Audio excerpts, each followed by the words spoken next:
Oh, no.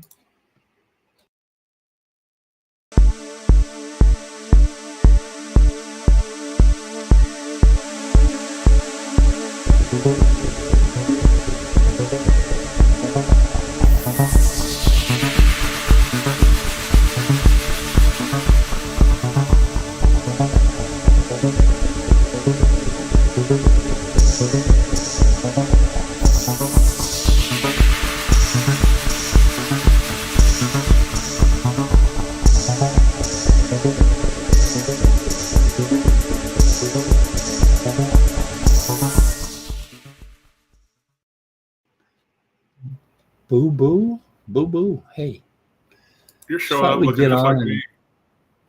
Huh? I said you're showing up looking just like me. What I'm seeing on Restream is 2 of me. Yeah, well, which is, I'm sure, fine for the world, playing a nice little trumpet duet there, but yeah, you probably need to change your.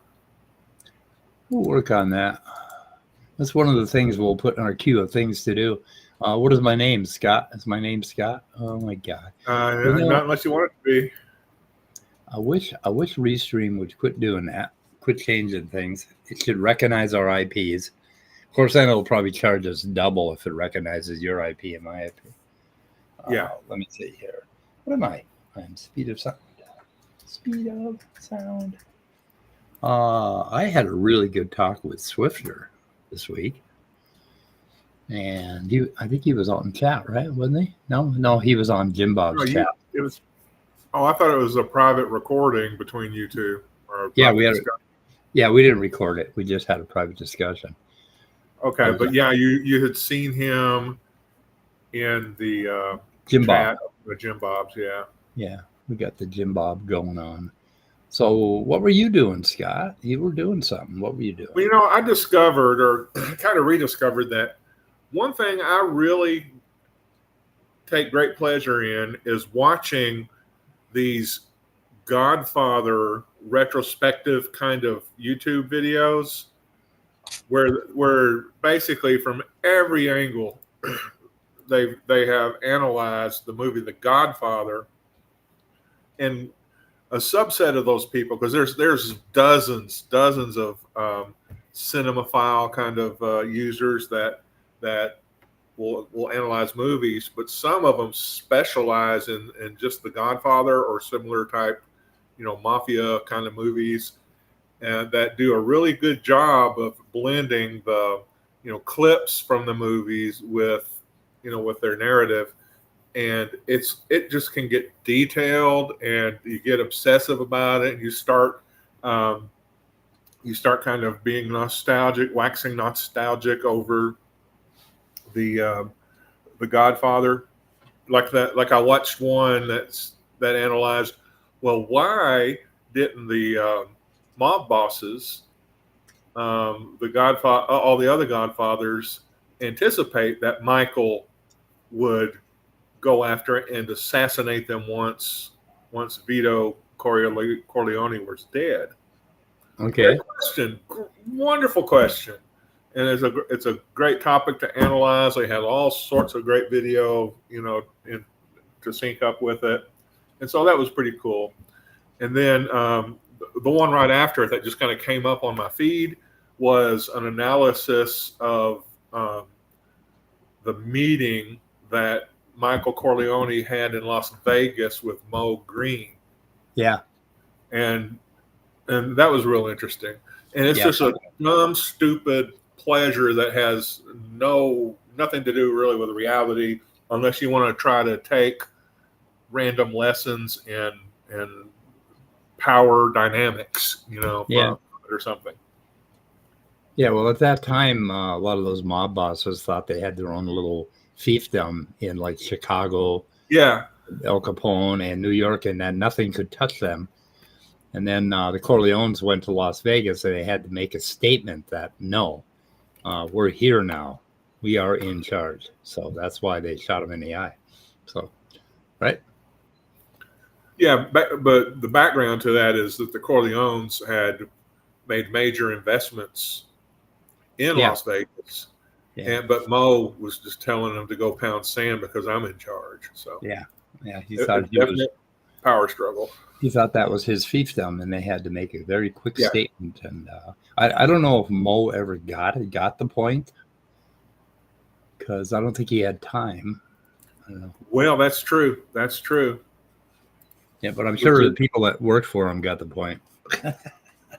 Right.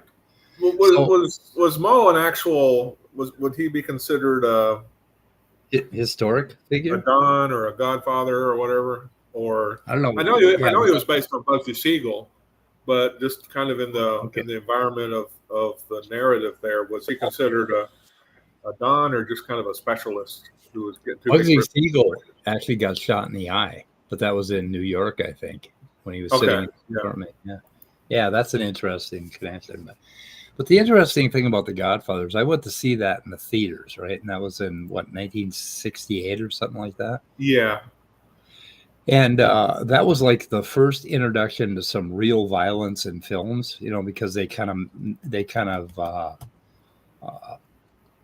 really toned it down prior to that, And so when I came out of that theater, we were getting into our car in Virginia, Minnesota, which is a town where I think at that time they had like one murder a century, Yeah. And I felt like at any moment somebody was going to open fire on us and I had to dive into my car. That was a feeling I had walking down the street. Yeah. I was vulnerable, right? Now that was cinema basically telling me how to feel about the world and about crime and about my environment, right? And that was the beginning of this realistic depiction and continual violence in cinema. That overall, like right now, when I see a movie like that, I don't feel like that walking in my car. I feel like that all the fucking time, because it's it's been ingrained in me that Fox News says that crime under Biden is extremely high. It must be, right? They must be right. And you go look at the facts, and the facts are no. Like when I live in a little suburban cul-de-sac. And I can walk all the way down the street. Not one single one of my neighbors, be they atheists or be they Muslim or be they Christian, comes running out and tries to kill me. Not one of them. I mean, they're mowing their lawn, they're playing with the kids, playing ball with the kids, or working on their garden. There's no crime anywhere in this community. And I don't even think, I mean, if somebody saw a gun in this community, it'd be like, holy shit, what is that? It's like, we have these impressions from media. And right. Anyway, The Godfather was the first time that impression really got into under my skin. And that was when I was like 17 years old. So I'm not sure when The Godfather came out. What year was it, But isn't that interesting that our art has sort of given us this sense, right? And then not only that, but then some people, okay, this is anecdotal, but there are probably some young men out there that see these movies and feel that way, and they decide to pick up a gun and make it that way. Like now we're going to bring cinema to reality, which is interesting. Godfather. Godfather's Pizza. Oh, yeah, that's what I wanted, you motherfucker. You idiot. Goddamn Google. If they can sell you something. The Godfather was 1972. That's why I put that up there on the screen. Scott, Phil Dead Air. I got to talk to Dave. Hang on. Hey there, Dead Air. I'm here. Yeah, I've been watching that. I've been watching, I can't think, basically everything else has been political, or I watched Prophet of Zod. If you haven't watched today's Prophet of Zod, that's a YouTube channel for anybody who might be listening who doesn't know, by a very thoughtful podcaster, YouTuber from Alaska. He covered the same bad argument that we covered a few weeks ago about basically, the argument that you can't have knowledge and be an atheist, or you can't justify knowledge and be an atheist, that JimBob made. And of course, we took it apart, and Zod took it apart. It's easier to take apart. Oh, yeah. And it's interesting that he just doesn't get this at all. No matter how many times you explain it to him, he doesn't get what's wrong with his argument. I don't understand. Well, how does getting it benefit his channel? Yeah, I know it won't. It wouldn't. No, not at all. If he got it, it would be the end of his channel. He'd have to go in an entirely different direction. Oh, fucking A. Totally new. God equals the square root of 1 mentions another one. Another great movie. Oh, yeah. There's another one. Yeah. Yeah. Freaking good movie. Yeah. Yeah, movies that impacted me, like The Exorcist, I saw that in the theater, supposedly when they had those subliminal frames in there yet. And that one really freaked me out. Jaws was actually scary. It actually had me out of my seat. And now if I saw that same exact movie, and had erased the memory of ever seeing it before, I would not be as frightened at all. It wouldn't get me out of my seat when the Jaws came out of the water, because we are so, what is the word? Inured? Inured? Is that what I'm looking for? Desensitized. Yeah, we're desensitized to all this stuff. Anyway, I know it was you, Speed. Oh, no, you going to take me fishing? I offered to take Scott fishing the other day. Right? Remember that? I think so. Is that why you started watching Godfather things? No, it was just a YouTube video about the Godfather that popped up, so I decided to watch it. Yeah. That would have taken me on a long all-night course of YouTube video binging had we not had already scheduled this this conversation. So you saved me from going down a little rat hole. So we got to talk about Cell Cordova. Cell Cordova made a rare appearance last night on Dr. Dan's stream. Apparently he's pursuing a PhD in bioinformatics or something from somewhere. And apparently that particular PhD program doesn't require a lot of rigorous thinking. Yeah, he was going to pursue a PhD in physics, I thought, and now he's switched over to bioinformatics. I wonder what university he's going to for that. I don't know, but he basically took out his old dingy arguments about evolution and intelligent design, and they're basically polishing them off and adding new, shinier decorations to them to reintroduce to the public. But it's basically the same stupid arguments that have been refuted and that he keeps making. It's like,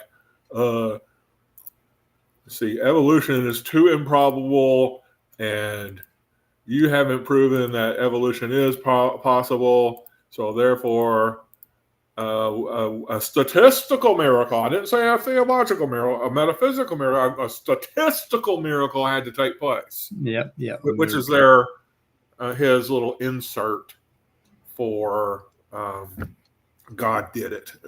The place where God needs to do it without saying God did it. So I'm going to link that in the chat in case anybody has not seen it. Hope you can't hear that airplane. Pretty big airplane. Now, in the whole thing, I'm not quite sure what his thesis statement kind of was, but from what I'm understanding, my takeaway is kind of, zinc fingers are made in this particular way. And like you explained, the 3 out of 20 things that have to hook up in order for zinc fingers to do their thing. And of course, I know it also had something to do with protein formation. But because this is statistically hard to account for, therefore, there had to have been some sort of intelligent intervention to make it happen. Yeah. And then he adds, as opposed to the odds are long, maybe because he never really proved that point either. Yep. Because and then he adds how is he calculating his statistics, for one thing? How's he calculating his probability? But the odds are long, but here we are. So that's kind of a win for evolution because we know the mechanism. Right. So that fits into our overall scheme. He's going, well, yeah, it fits into that overall scheme, but it shouldn't be happening. Okay, prove it shouldn't be happening. And so the burden of proof crushes them. It's an interesting question to put a pin in if you're not researching it right now. Right. Yeah, and he was suggesting that we have to go ahead and model this and start doing some mathematics on it, right, and some work.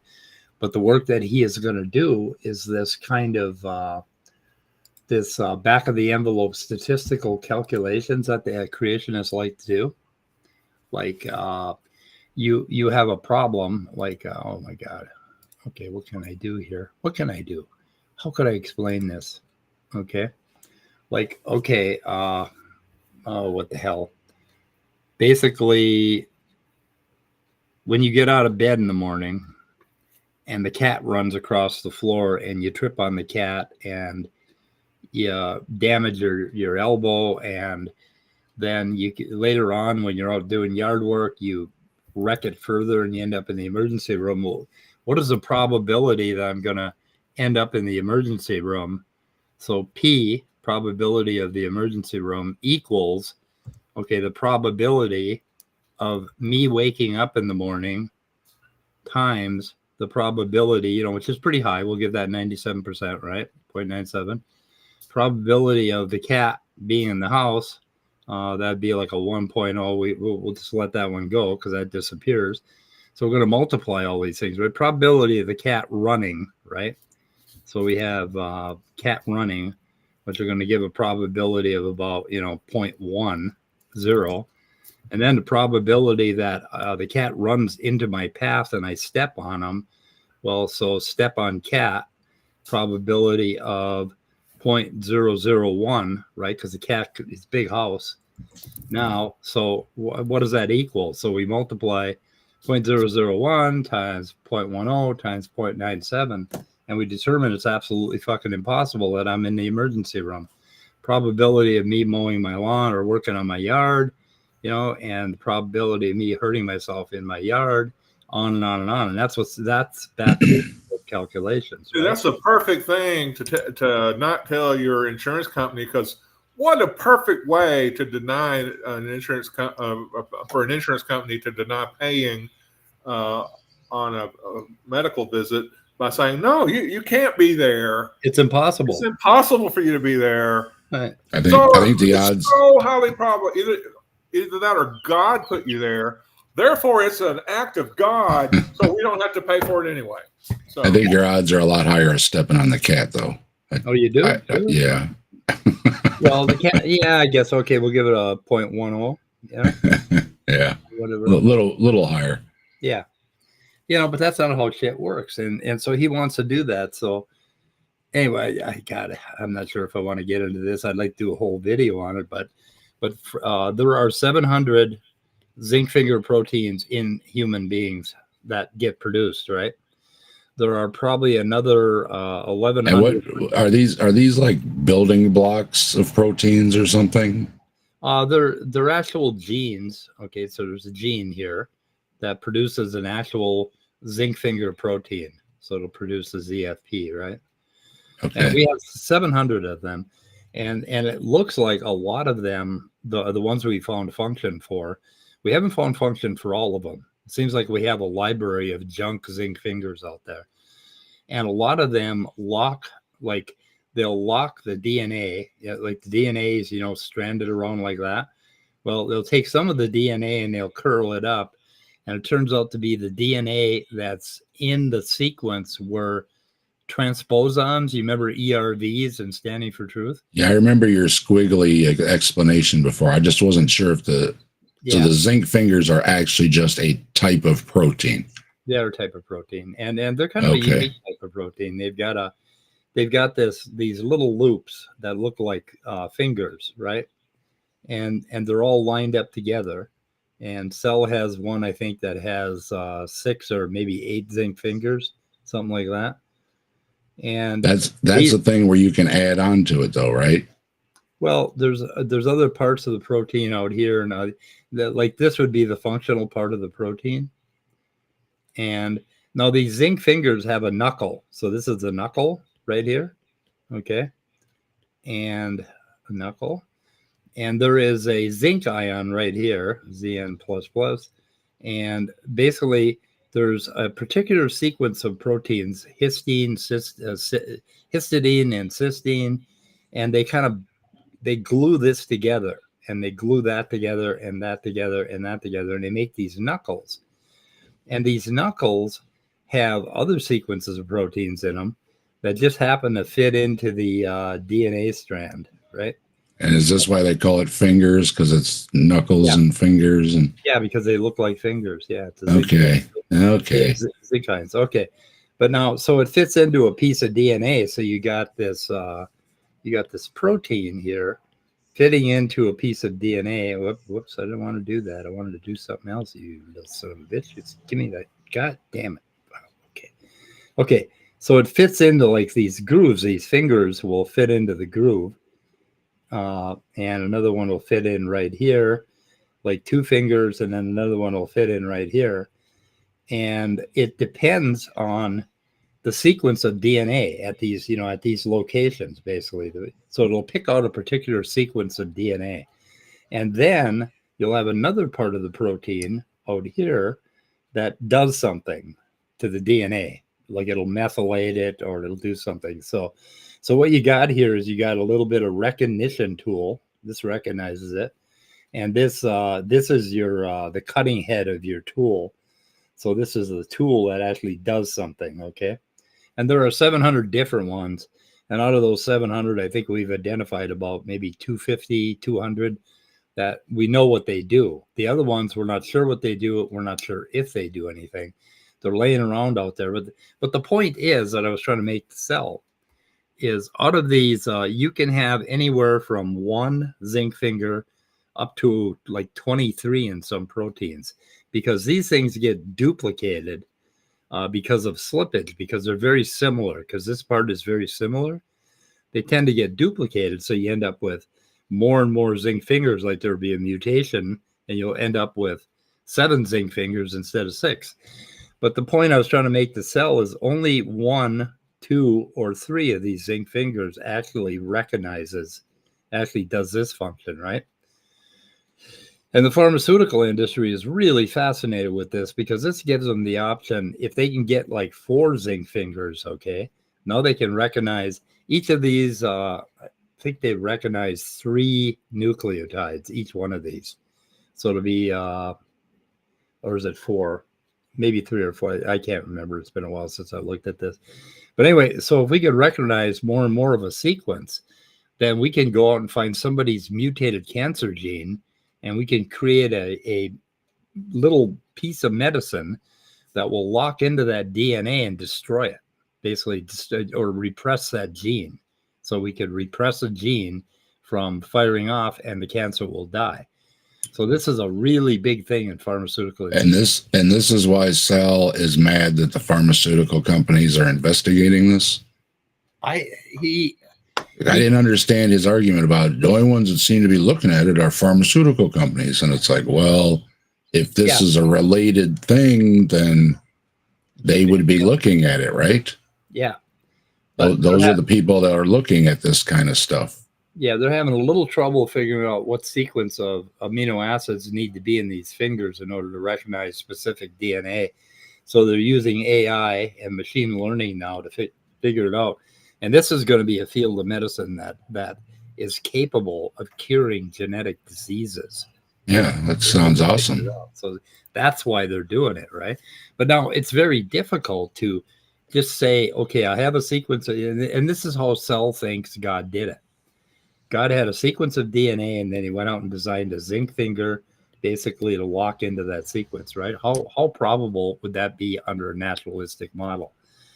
Well, the thing is, under a naturalistic model, we have 700 of them in our body. So if a particular transposon injects itself into our DNA, there's a good chance that one of these 700, that one, like 2 out of 3 or 3 out of 3 of these zinc fingers, like, okay, there's 700, there's roughly 5 to 6 zinc fingers in each one of them on average. So that's like 3,500 zinc fingers that we have in our library, right? And there's a good chance that one of these zinc fingers will come into play and they will save our lives, because this transposon is trying to kill us. God is trying to kill us by jumping transpose. Anyway, the thing is, there's a lot of wiggle room in this zinc finger thing. Now, what Cell did is he took out of these 700 zinc fingers, he picked one. I forgot the name of it, and I'm kind of thankful that I forgot that much about Cell. Aren't we all? One out of 700, right? And then he said, okay, look, it has this exact sequence. And he listed every finger, right? And I think the function of that DNA depends on 3 fingers, that particular one that he picked. I forget which one it was or what it does. I forgot a lot about Cell. And he's saying that, oh, see, that had to all be designed. We had to have all. No, we didn't need these zinc fingers. They could have been anything. Doesn't matter. We only needed that little 3 sequence. And the probability of that happening is much, much higher, just randomly, that, there'll be one that matches a particular sequence of well, now let me ask you. So in theory, then the simpler organism wouldn't have as many zinc fingers because they cover more functions. God, I'm not sure if I understand your question there, Dave. Do we have a lot more zinc fingers than a dog or something? No, I think we probably have, dogs probably have, all mammals would probably have as many. The thing is that, okay, back in when we had single cells, we had 1 zinc finger, right? And then, when they started dividing and then we went to multicellular life, these zinc fingers started duplicating. Okay, that's what I'm asking. Yeah. Okay. And so we have more and more. So by the time you get up here to dogs and humans, okay, we're both, been on the earth the same amount of time, roughly. We're on the earth at the same time.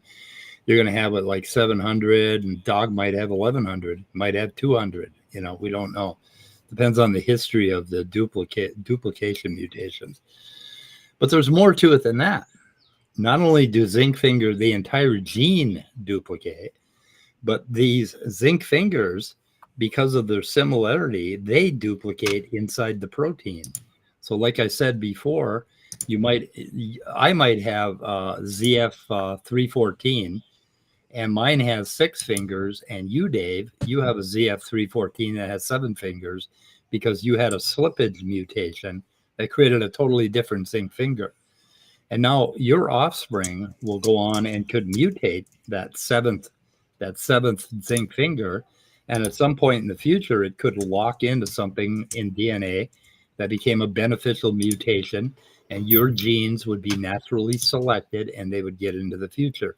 And that's how the fuck this happened. And is there a way to chase this back with genetics and stuff? To a point, we can compare the sequences of zinc fingers, right, across dogs and humans, and say, so that common ancestor must have had X number of zinc fingers, and they were with that sequence, right? Okay. And then we can look at the mutations between the humans and the dog, and we can say, okay, because they're not conserved at all, they're probably, they don't have any function in one or both organisms, right? And so then we apply statistics, but we can never figure out exactly what the pathway was, but we can get a pretty good idea of what happened and how this popped up and what's going to happen in the future. Okay. I understand much better now. Thank you very much. Well, okay, I did a fucking good job for a change. Ooh. I usually understand you, so either we're both off on another world, or you're making sense, one or the other. Maybe we both did too much foraging in the woods. So I was in for a procedure today, and everything was going real well, and they were asking me all these questions. Oh, do you have pacemaker? If you fell down, do you feel safe? And then way at the bottom, there was this little question: do you do any recreational drugs? And I said, and so I told him a little bit. Yeah, there's one of them. Yeah, there's one of them. How much do you do? Well, a lot. I said, you don't want to know. And she said, okay.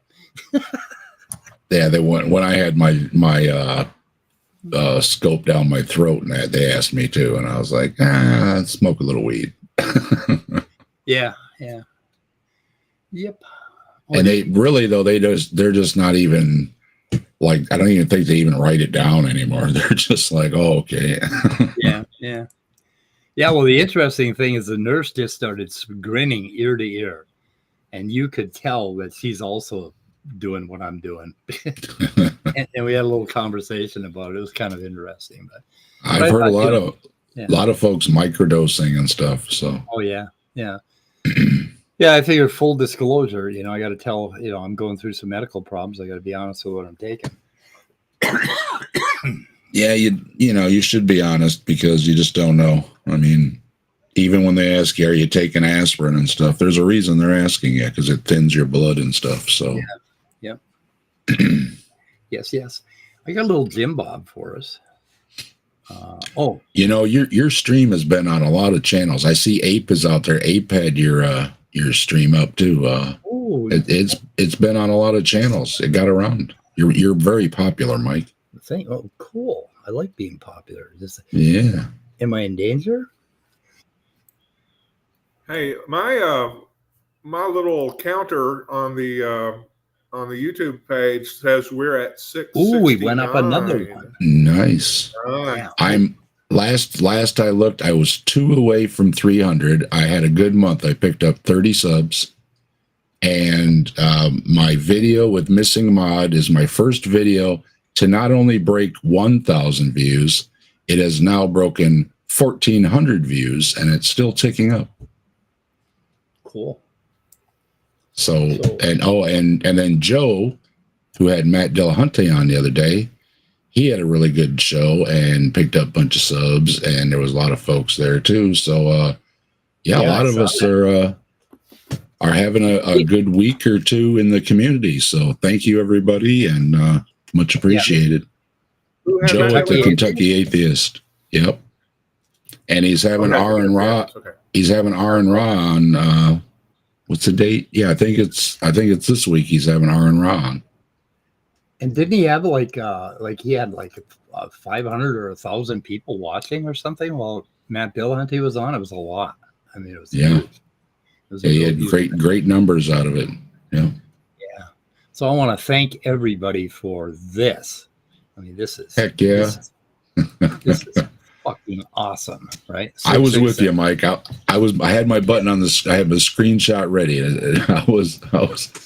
Well, I was in an AA meeting, and you called me and said, catch it, and I went out and caught this screenshot, and.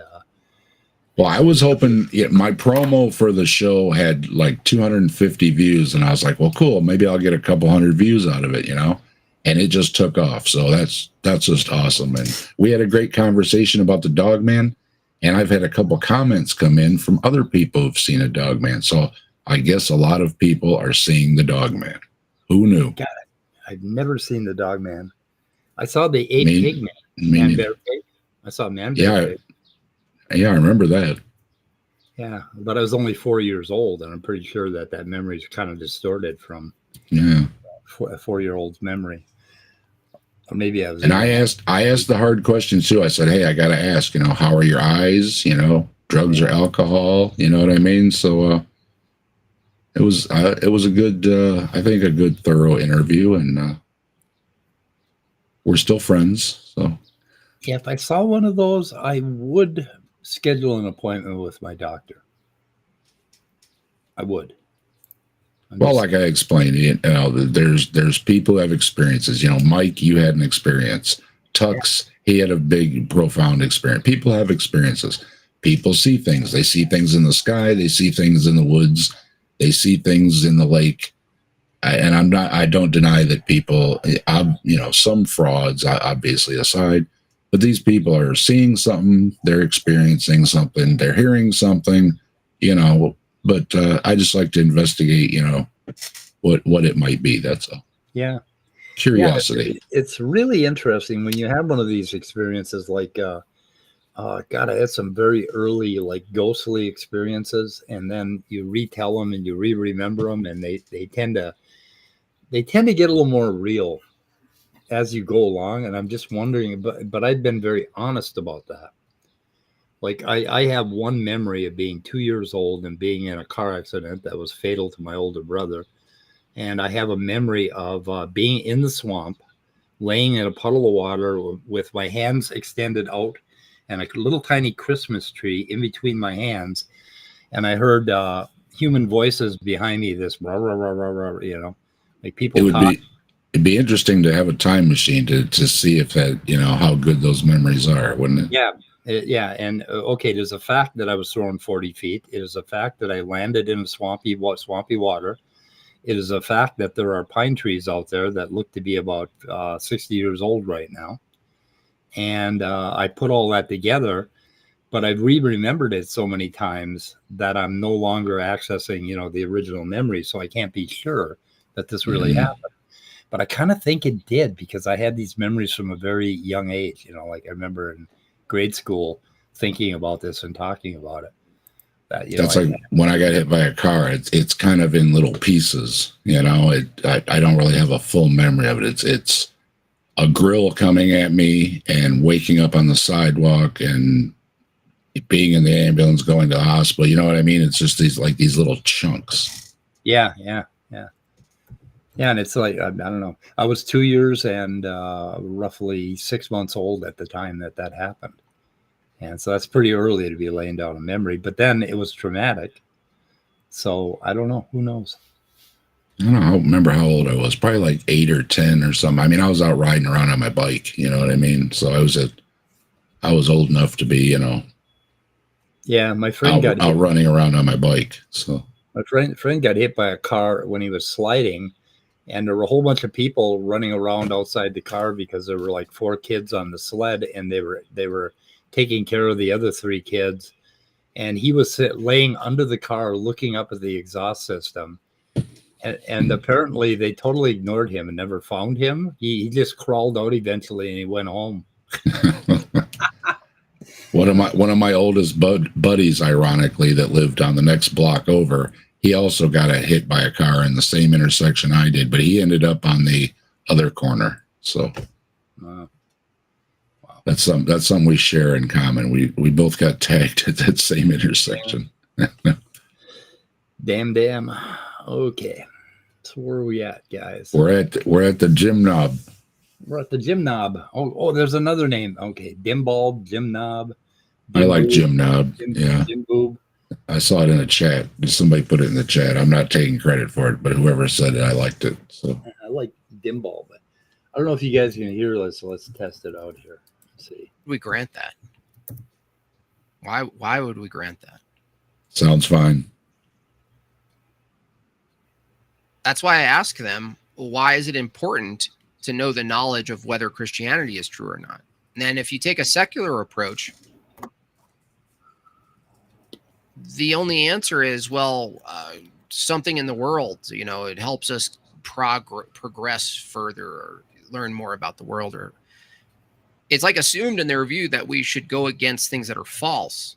And they think it's absurd for us to ask, why ought we go away from things that are false?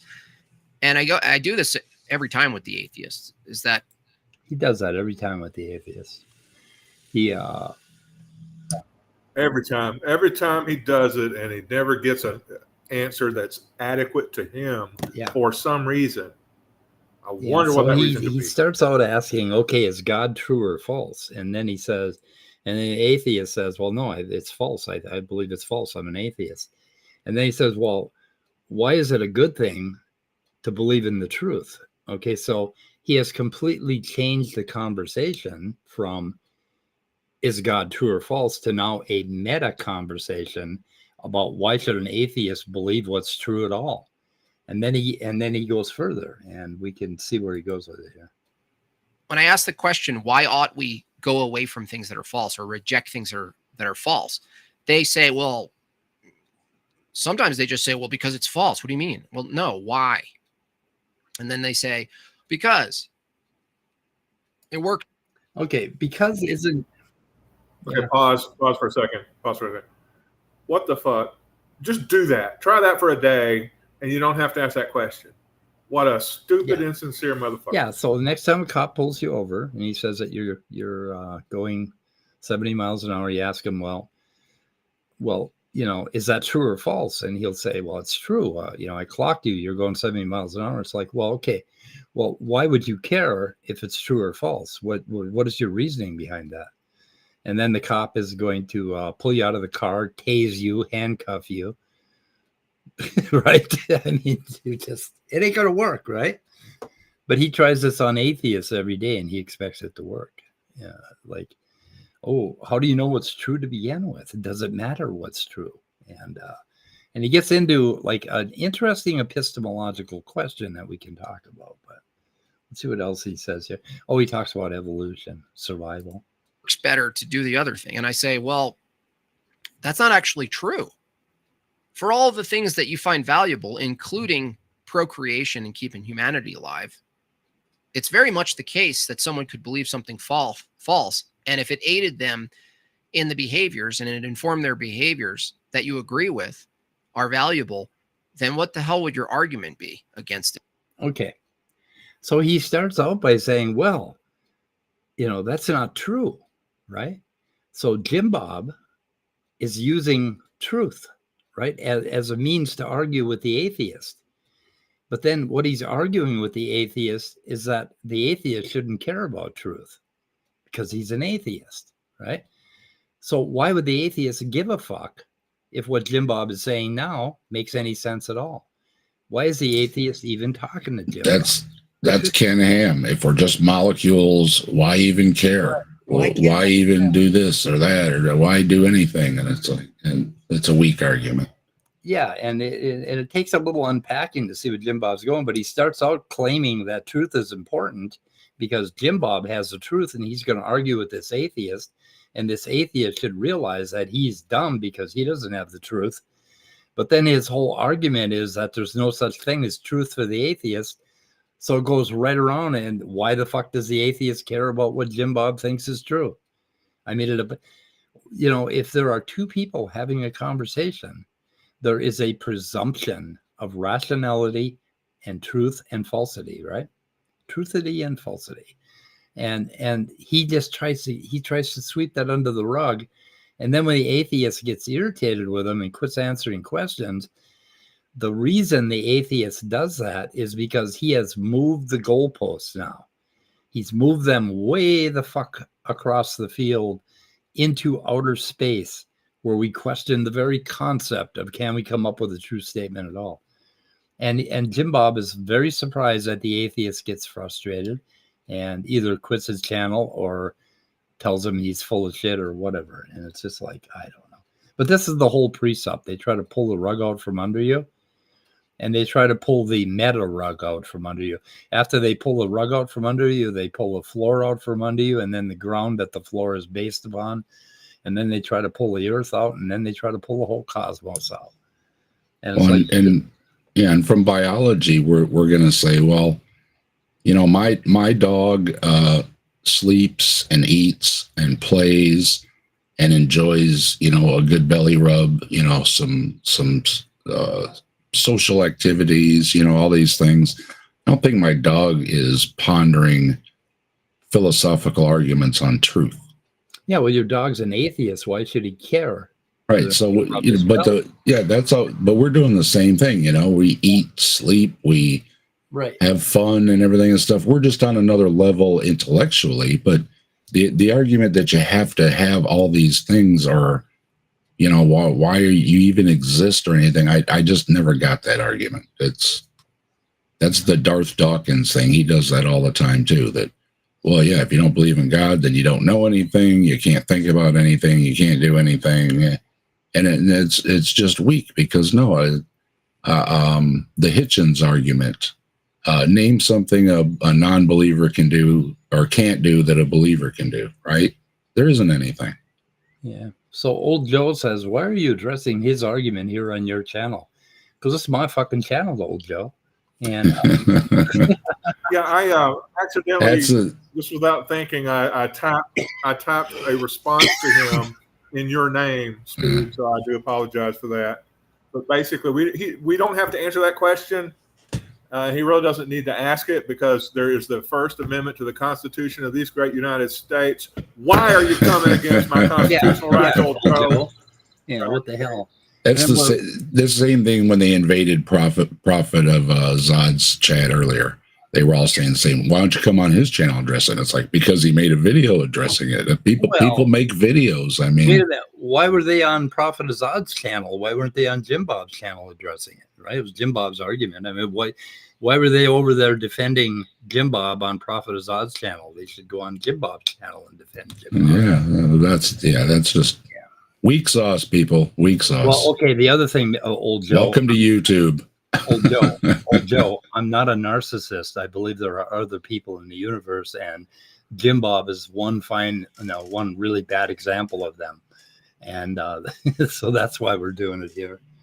Why don't I do it on JimBob's channel? Because it's not a channel, it's a show. It's a JimBob show where he has all these little memes, and he has the atheist going, rah, rah, rah, rah, rah, and he's got the beaver screaming, and he's got all this fucking shit. And he overtalks you, and he has control. I like control too, my friend. And some of us are not great debaters, and we need a moment to sit and think, and not have him throwing it onto something else and something else and something else at you before you could even ponder the word salad he just threw at you that you're trying to sort out. And it's like, so yeah, I mean, and also we've talked about The Godfather.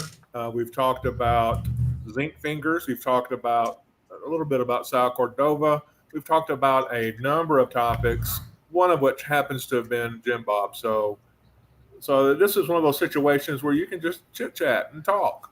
So yeah.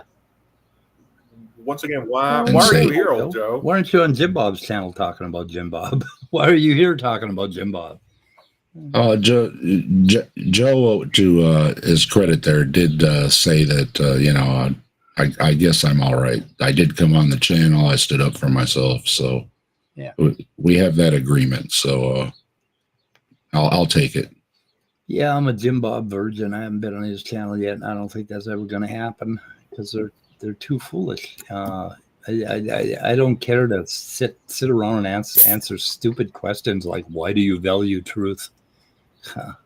And it's not the first time. Like I say, for any of us that have heard any of the Darth and other related people that use a lot of these same precept things, it's not new. It's just a different person using them and mixing the words around a little bit. It's okay. Before I do this, I'm putting a link out, and old Joe is the one that's invited in. We do not want to have a long stream today.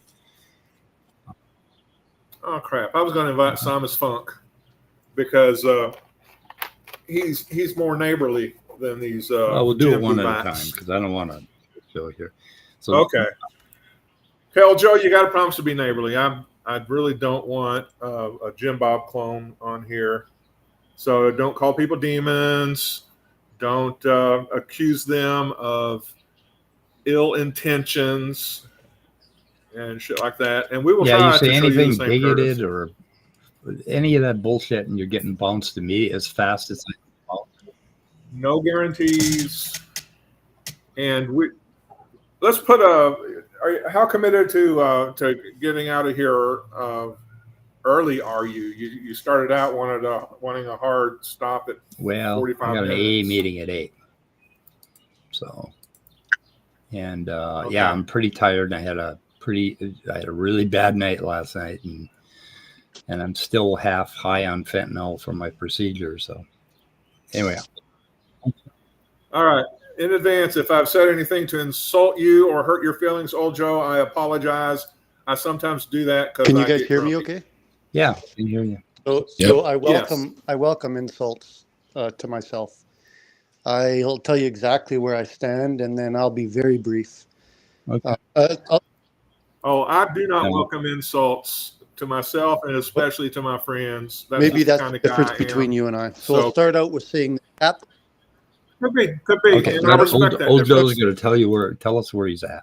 Go ahead. Yeah, sure. I'll start out by saying I was in JimBob's chat, and I'm a fan of JimBob. I like some of the stuff he says. I'm not a Christian. And when I was in there were people that were saying that Captive Desk was lying, and he had not lied in my observation. And I said that in amongst the chat for everybody to see. So what I believe in spiritually is I believe in objective truth.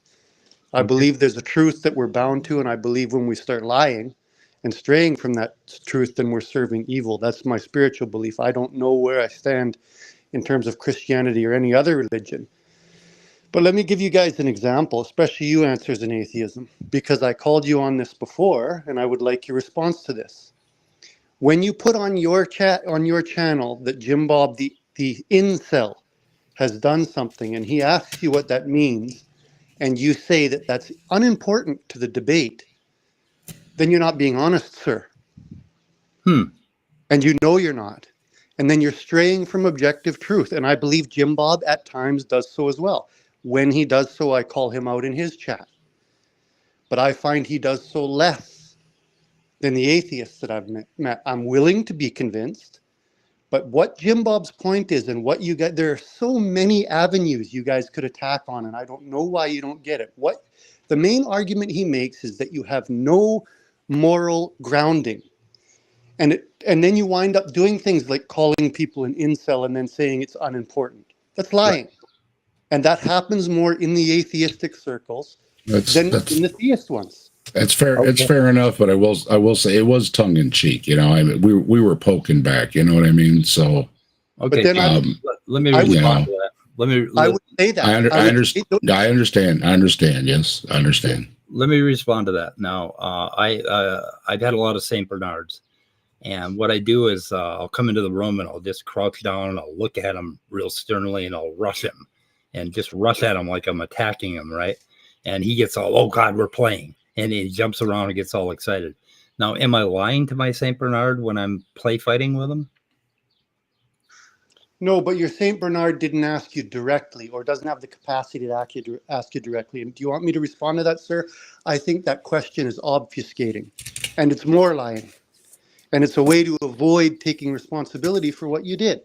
I would say the same thing to JimBob. If I were to insult somebody, I would say why.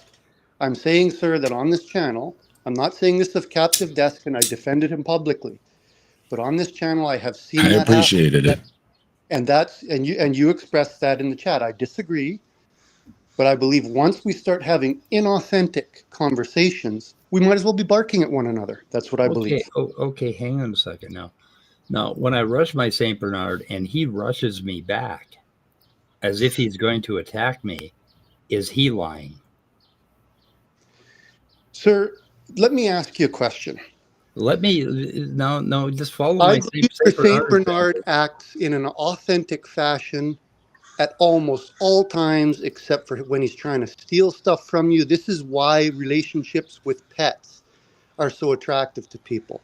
It's also why we project human emotions on them, because they're a blank slate, they're a mirror.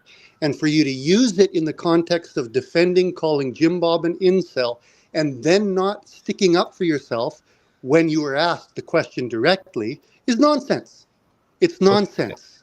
JimBob basically has attacked atheists over and over again, and that's why I was attracted to him in the first place, listening to it. And all I did is play with him back, and I'm playing with him. When I called him an incel, obviously he claims he has a wife and children. I have no reason to doubt that. I don't think that's the case. I'm poking fun. I'm creating I'm creating controversy and I'm getting people excited, and I got you excited, so it worked. Then why, sir, when he asked you, did you not say that?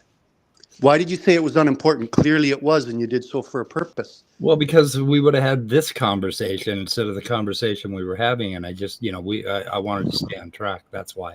I don't have to defend every goddamn thing I do when I'm playing. See, now you're annoyed. My impression is you felt the conversation wasn't worthwhile in the end anyways. What we're having now is an authentic conversation. This is a real one. Okay. I think you could have had that with him right off the bat. You would have gained a lot of credibility. I really doubt it. I will say, JimBob did say today, the reason he put certain words in is to pull people in to have the discussion. So same here. It is done a lot. Now, I don't always agree with clickbait. I click on a lot of things that say, oh, this sounds interesting, and it has nothing to do with what the title says. But again, we weren't being specifically literal. You know what I mean? It was. We were playing JimBob. We were poking back and forth, and I don't think any of us took that seriously. But I understand you're saying people could, but we weren't. It was in no way. I don't think any of us took that seriously. Like I said, he's married and has kids. You know what I mean? So. But I don't need to wear a helmet either. But he told me I needed a helmet numerous times, That's wrong. And that's wrong. And I'd call him out on that. I got you. I'm not disagreeing with you. I'm not disagreeing with you. Specific about the charge I'm leveling. I understand. In that, if you look to reach people, if you want to build your credibility, and this is directed at Answers in Atheism, when a moment like that comes up and you respond the way you did, you sound really bad and you damage your credibility. And whatever you're trying to do in terms of spreading your word is going to be much harder when somebody. I understand that people might not understand, but people who are regularly here would understand that we didn't take that seriously. Yeah, you know what I mean? So it's kind of, you got to know the room too. You know what I mean? I'll just say it one last time, and then I'll jump down because I promised you guys I wouldn't be long. There's two different issues that you were speaking tongue in cheek, which everybody does all the time, which was completely acceptable. But when you were called on it, you ran, and you ran visibly in front of everybody. That was a mistake. Ran? Oh, no, I did. Yes, you did. You said it wasn't important. I said it wasn't important because it isn't. But it was. You just told me it was to draw people in. You just said it was important in terms of generating. Well, no, this was the moment to explain it. Like Mike was saying, at the time we were trying to keep, and he kept. That was a big problem with the discussion. He wasn't staying on topic to what Mike wanted to talk about. And so there was a lot of problems with that stream, and we already made another stream, and we apologized for how things went, and it should have been handled better. Yeah, all right. Well, thank you for. I appreciate you taking the time to have. Before you go, Joe, yes. I kind of like your talk about spirituality and evil being straying from objective truth, and basically, the definition of good and bad, because I think we're kind of built that way. I think that's the very nature of being a human being, is that we're looking for that truth and we're looking for that objective truth. Yeah, well, I believe so too. And so the part that a person that I struggle with is what that means. Is there intelligent design behind it? Is it random? These are the questions I'm asking myself. Yeah, and that's. I will go in. I would love that conversation. Yeah, well, and we could. But I will go into JimBob's chat because I have said publicly that you won't allow dissenters on and you ban them, and I'll correct that now the next time. Oh no, we don't ban dissenters. No, I appreciate your input. And you're welcome. Yeah, that was pretty much not based on any fact at all, and it was just an assumption on your part. So why are you making assumptions about people and then talking about them? Isn't that inauthentic to morality? I just was receiving a phone call and I missed 3/4 of what you said. Sorry, can you? So, never mind. Old Joe, your point is taken, and I understand, and I'll try to correct and accommodate what you said. I will strongly consider what you said. I'm going to try to go back and listen to. Was it in the chat that I had with JimBob and Bob in person here, where that was? No, said? When he came onto your channel, at the very beginning of the conversation, he asked what was meant by incel, because in your title you had said JimBob the incel. Okay. And the response was that it was unimportant. It's fair point, old Joe, and we appreciate you coming on and having a nice conversation with us. Okay, thank you very much, gentlemen. All right, bye-bye. And that was clickbait, everybody. I mean, that's why I put it in there. His point is taken. And like I said, he was defending me in the chat over there when they were saying things about me. So we'll give it to him. You know what I mean? And maybe he's all right guy. So yeah. Well, he kept it civil and everything. So that's all we can ask, right? He told JimBob that we ban dissenters or whatever. Yeah, we've never done that. Yeah, I mean, he has absolutely no basis in reality. Well, I think what he's talking. There were some people who posted really foul, nasty things, and they got tossed, and they asked for it. Oh, okay, yeah. No, nobody else. Our moderators moderated, but yep. So the things they were saying too were not within TOS either. So you're doing your duty to remove those kind of comments, and people shouldn't be making those kind of comments because it violates TOS. So yeah, yep, they should not do that. But otherwise, there was still plenty of people, even after those couple of people were dismissed. There was still plenty of folks that were making comments, and they weren't blocked or anything. So Brother Sid and Mr. Atheist are having a conversation that I have not been following. Horrible, horrible, horrible. Chaos order. Oh, where are we here? Yeah, I did appreciate old Joe standing up for me over there. Like I say, well, he sounds like he has very, very firm standards, and much firmer than mine. Well, he didn't like him saying things that I didn't say. So I mean, he said, "Hey, man, Captive Dust didn't do that." So I was like, "I appreciate it, man."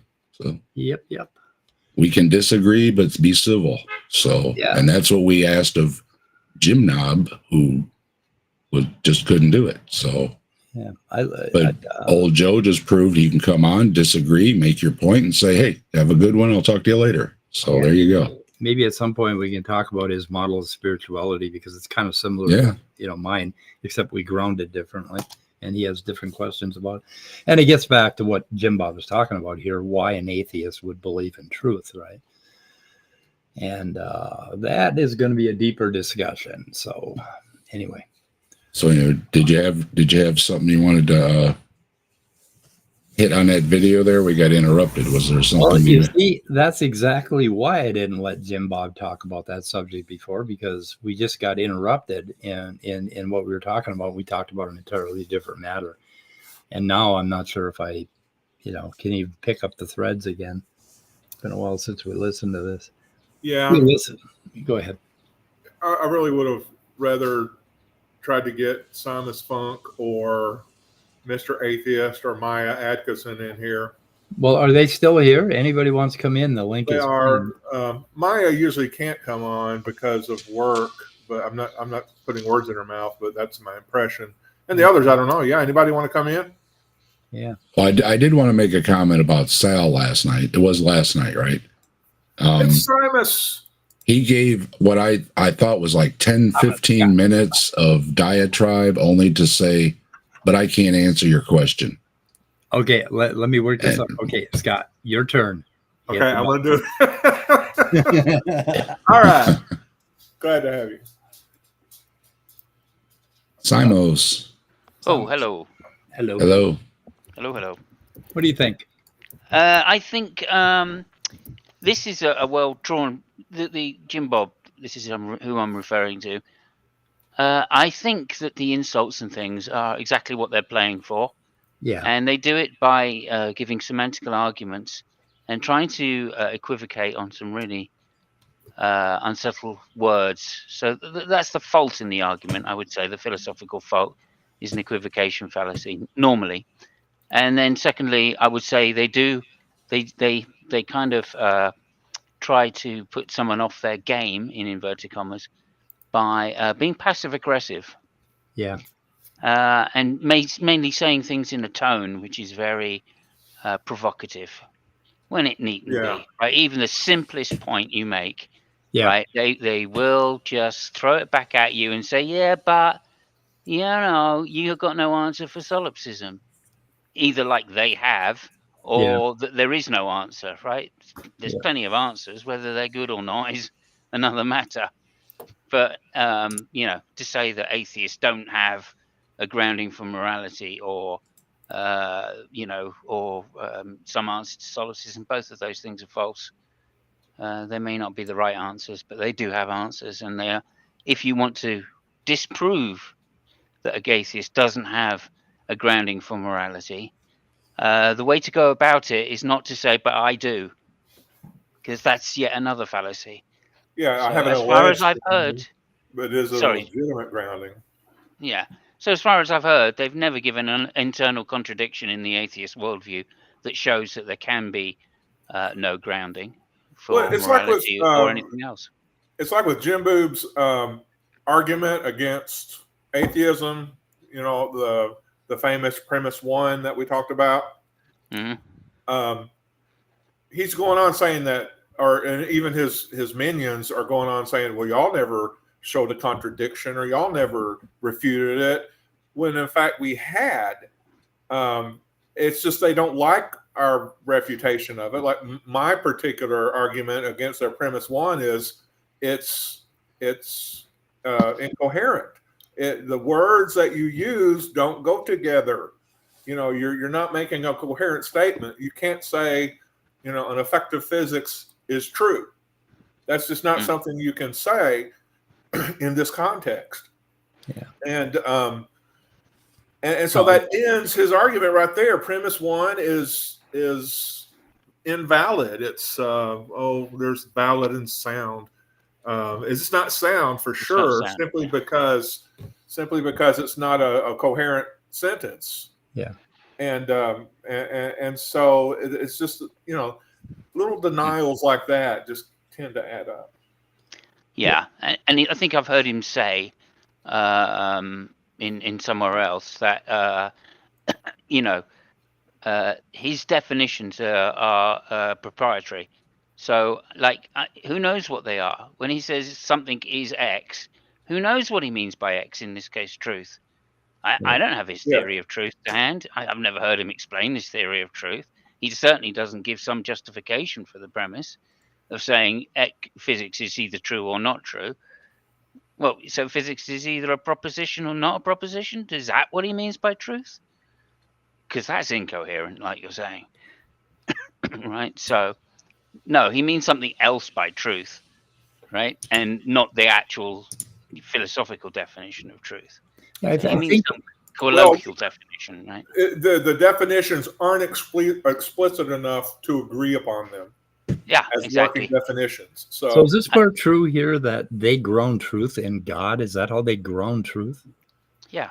Well, a presuppositionalist would, of course, yeah. Right. But then we can just do this. And hang on a second. X. Okay, I ground truth in X. Correct, yeah. So, so my X is now an interesting thing. I was watching a video the other day and they were talking about children, right? Or for some reason, children and cancer, maybe it was Sci-Hub or not Sci-Hub, but the Sci Show. Anyway, they were talking about we all care about children because we're biologically, basically, we're biologically substantiated to value children, right? Biologically. Okay. So when philosophers come up with they want to come up with moral arguments, right? They're always talking about torturing babies, eating babies, and it's always babies. Well, why that? Why do we value children more than adults? When a child is hurt, we get more upset than we do when an adult is hurt, right?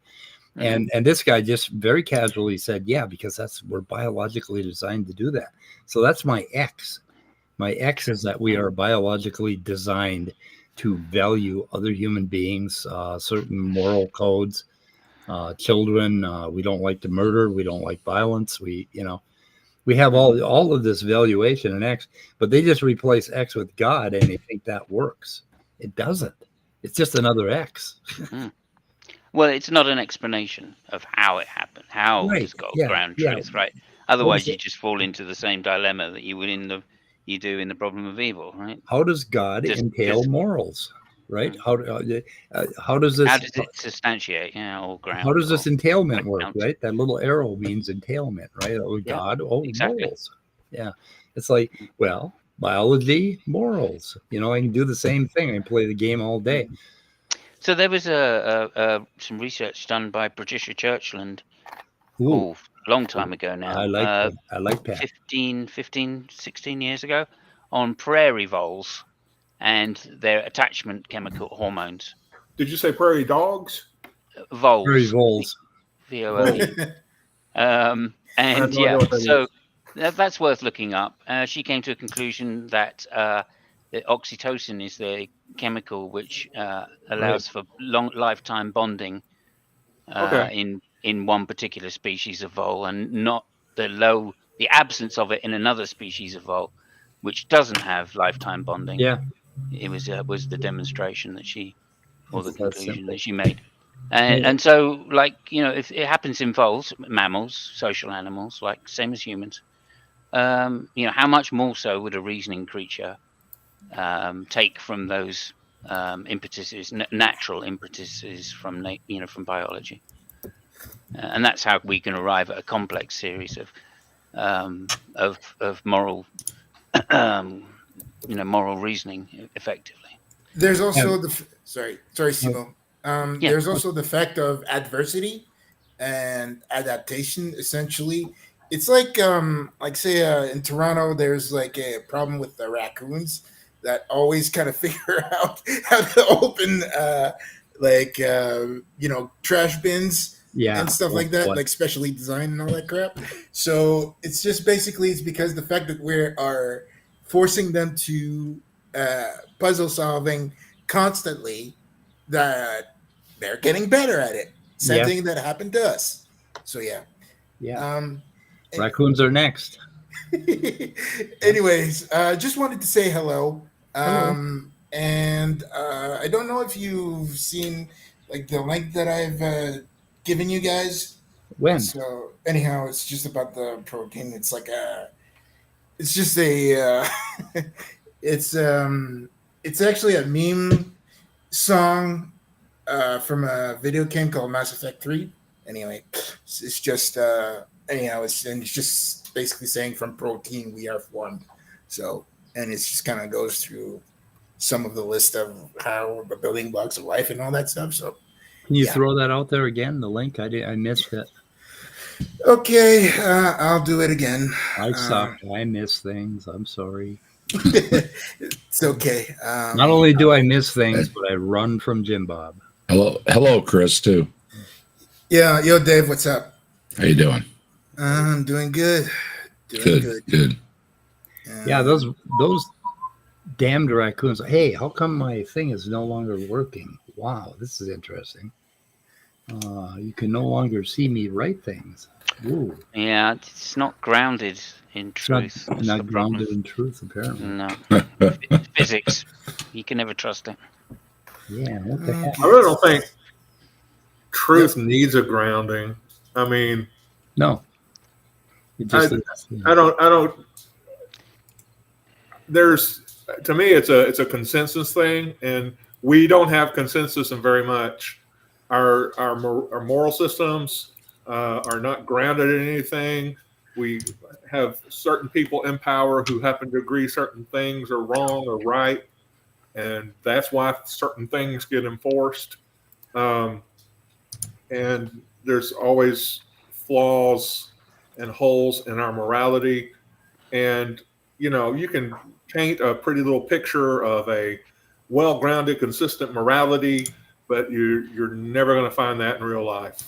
It's not obtainable. So, well, it's because it's ever changing. So it's ever changing. But see, that's the thing is you have people who say by grounding it in God, it's not ever changing, and that's just not the situation. Yeah, I once trying to convince people that it is where a lot of the hurt and difficulty comes from in our society today. I once defined evil as writing down morals and adhering to a rigid set of morals. And then of course you get into things like the trolley problem and all. You cannot rigidly lay out morals in complete detail. I mean, we can have some general things like thou shalt not kill, which are cool. But when you try to like get way down into it and you start writing down, well, man should just wear, like single thread clothes or single cloth clothes, right? And you write down like 800 different things that man must do. I define that as evil because you create a rigid morality system that is going to eventually hurt somebody and do something that we would normally all hate.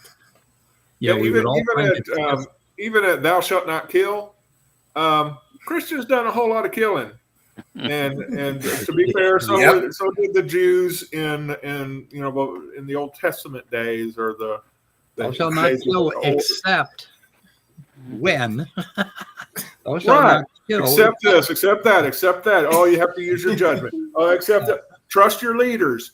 So there's always exceptions, and so to say even thou shalt not kill is grounded in God is ridiculous due to the death by 1,000 cuts it seems to suffer.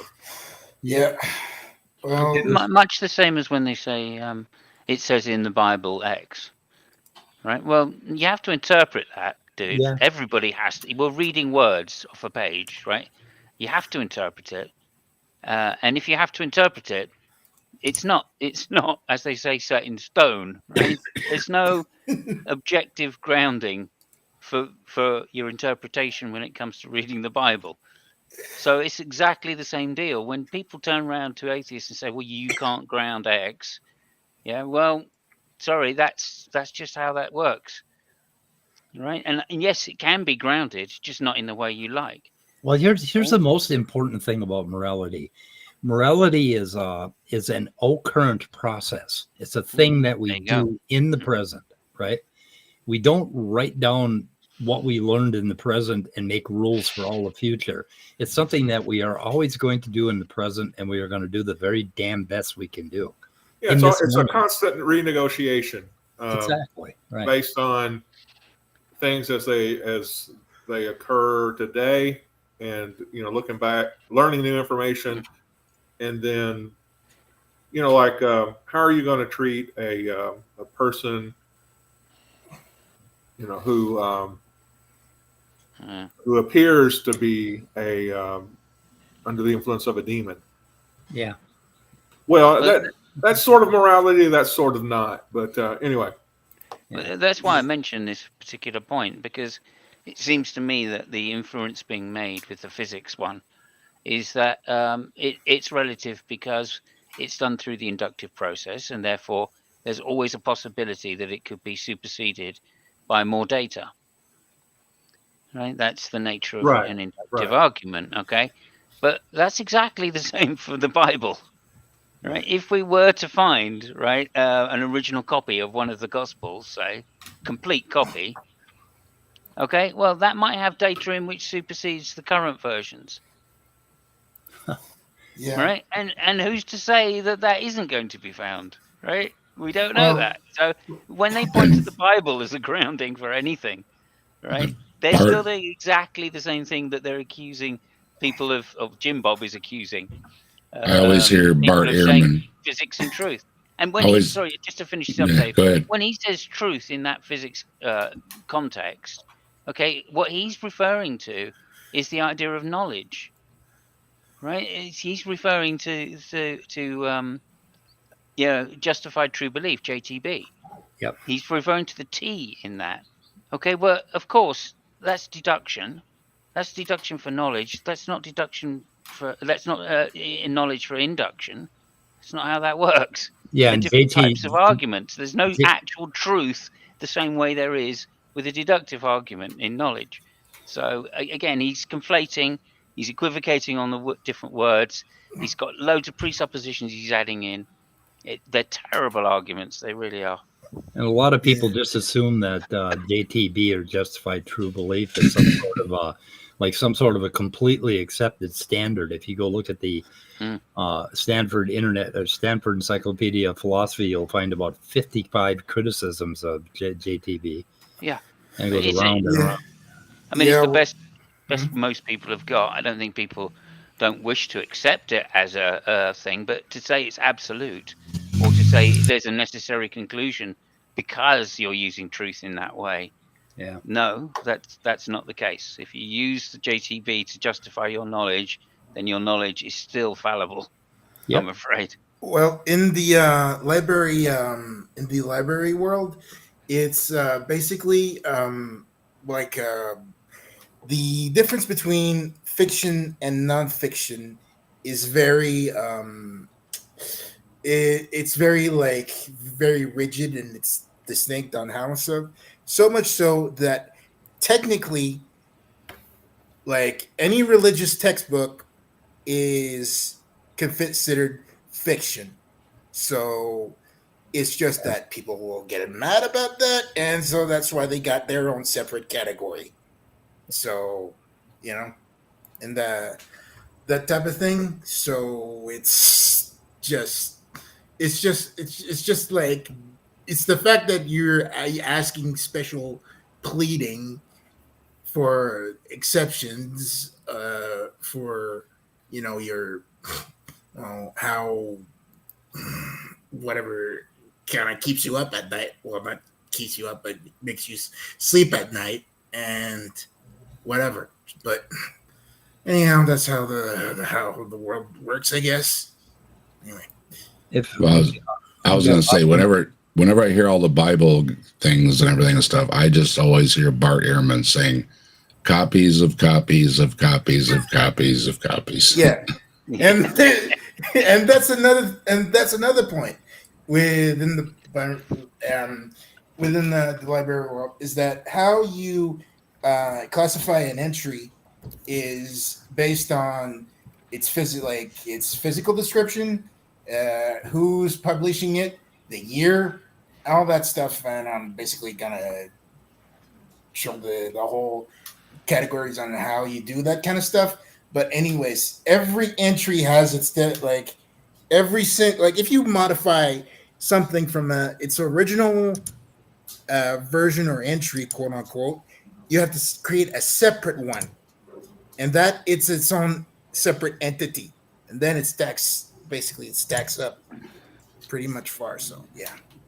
Anyway, so I'm gonna get out of here so I could let other people come in. But Speed, I've sent the link that the video I was talking about in the private chat, and also on the the YouTube chat. Anyway, so yeah, I thought we'd go ahead and play that just to see what it's like. Do you want to do that? Yeah, sure. Just for a minute. Okay. Where are we? Let me play it. Is it working? Lysine, valine, leucine, isoleucine, alanine. They all are aliphatic, so you will It's not. working.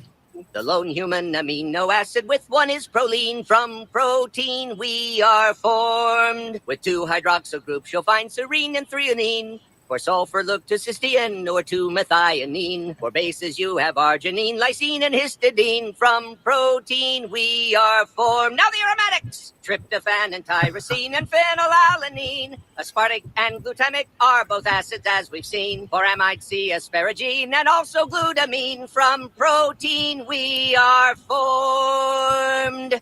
Awesome. Anyways, just hope you had a great time with that. So I'm going to get out. Yep. Okay. So, Thanks, Chris. Good to meet you. Yeah.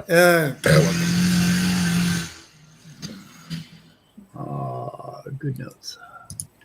Yeah, I don't know where I was going to go with this. Basically, truth and knowledge in the human organism. We got an organism here, right? And there's a world out there, and it is a regular world.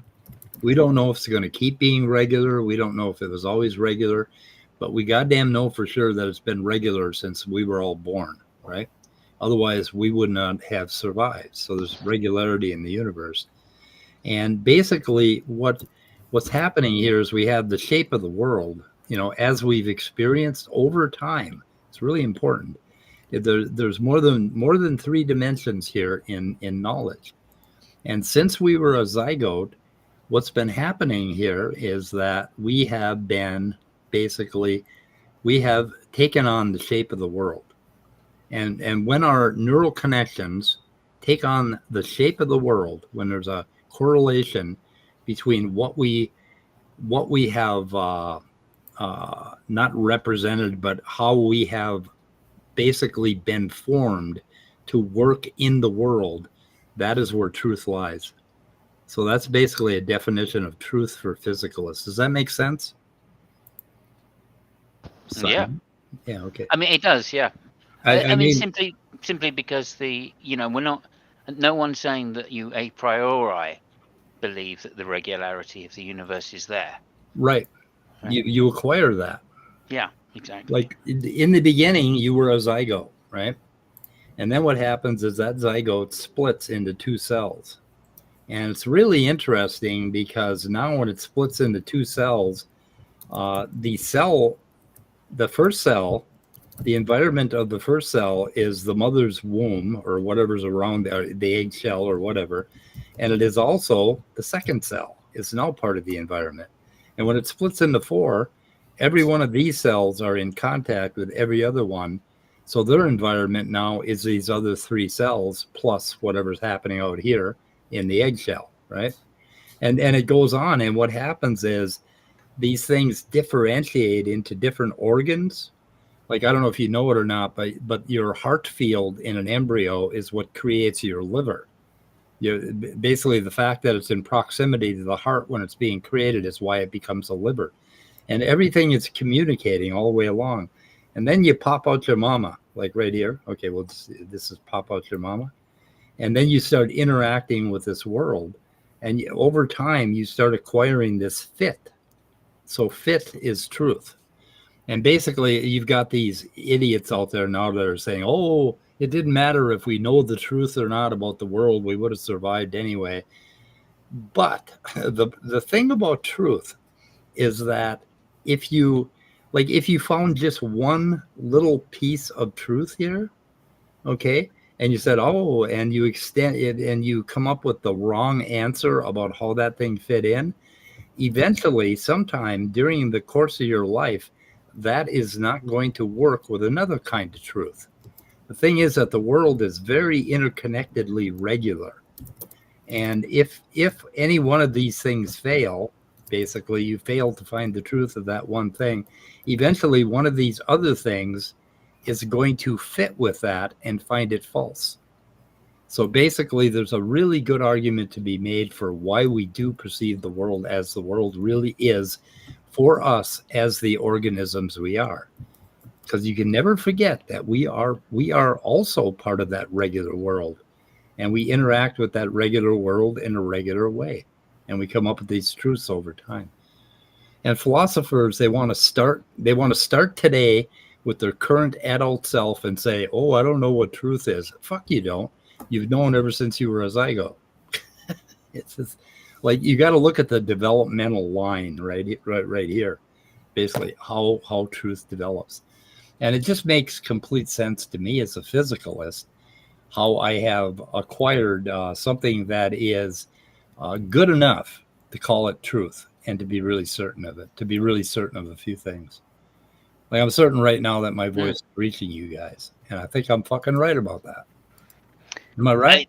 Well, it's certainly one. It's a large theory of truth, of knowledge in philosophy. Exactly what you're describing. That we have a web of beliefs that all intermesh with each other, and that's how we know that any individual fact is true, because it reacts with all the others. And if one was wrong, it wouldn't fit into that overall nest of things which we believe to be true. Like found heritism is basically the idea that there's a crossword and it's founded in this reality, but everything in that like you might come up with the word sky, to fit this 3-letter thing, but eventually when you come up with another question, sky is going to fail and you're going to have to go back and say, oh, that was false. No, that's false because something else popped up. Anyway, Susan Haack came up with this rather amazing book on epistemology and the idea of foundationalism, which combines coherentism with foundationalism. Is that H-A-C-K or some other spelling? H-A-A-K. H-A-A-C-K? Susan Haack. I think it's H-A-A-C-K. I got a word question or whatever, and it's like, are possibilities truth? Like something that hasn't happened could happen. Is it still a truth statement saying, well, anything's possible? Or is that really trying to twist the word? Can you hear me? Yeah. Okay. Yeah, because my screen went blank for some reason. Okay. I'm pondering Dave's question. I'm probably well, we do these if-thens all the time. If this is true, then this is true. If such and such happens, then that will happen. And but I'm wondering, I guess we can analyze the truth of that. And that's in English, in linguistics, that's known as the subjunctive mood. And that's when we talk about things that have not happened as if they are happening, or could happen. So in a way, I think you could. But how do you confirm if that truth is going to be a reality? You have to wait till it happens, I guess. Well, yeah, it's kind of because it's sure anything's possible, but is it true saying that therefore any of these things are therefore, probable? You know what I mean? Oh no, that wouldn't follow. Anything possible does not say that anything's, because that seems to be the pre-sup argument that, well, you can't disprove that God could show up tomorrow or whatever the argument is, something in the future, like future knowledge is somehow a truth. Well, that's their big mistake. Or it's I won't say they all make that mistake, but it's a very common kind of fallacy to say, well, if something is possible, then it's probable, so therefore God, or something like that. You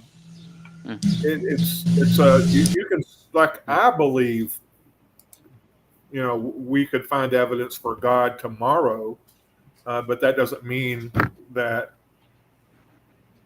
I believe now, or have reason to believe now. It is a terrible argument, because you can just reverse it and say, well, it's possible there is no God, therefore it's probable there is no God, therefore there is no God.